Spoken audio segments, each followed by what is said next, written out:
আজ থেকে আমার রেসিপির তালিকায় শুরু করলাম কিছু জলখাবার। তো মনে হলো কেন না আমাদের বাঙালির সবার প্রিয় চিড়ের পোলাও থেকেই শুরু করি। চলো রেসিপিটা দেখে নেওয়া যাক।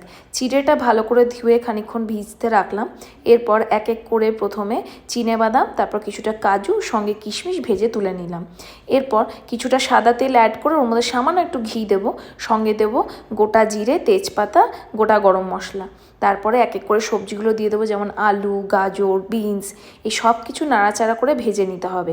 এরপর এর মধ্যে আমি অ্যাড করব কিছুটা আদা কুচি, সঙ্গে দেবো কিছুটা মটরশুঁটি, দিয়ে আবারও খানিকক্ষণ নাড়াচাড়া করে নিয়ে এর মধ্যে একটু হলুদ, একটু নুন দিয়ে সঙ্গে কিছুটা কুচানো পেঁয়াজ অ্যাড করব।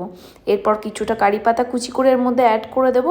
এরপর আবার খানিকক্ষণ নাড়াচাড়া করে এর মধ্যে একটুখানি কাঁচা লঙ্কা আর জল দিয়ে সবজিগুলো সেদ্ধ হলে ওপর থেকে চিনি আর ভিজিয়ে রাখা চিড়েগুলো দিয়ে দেবো।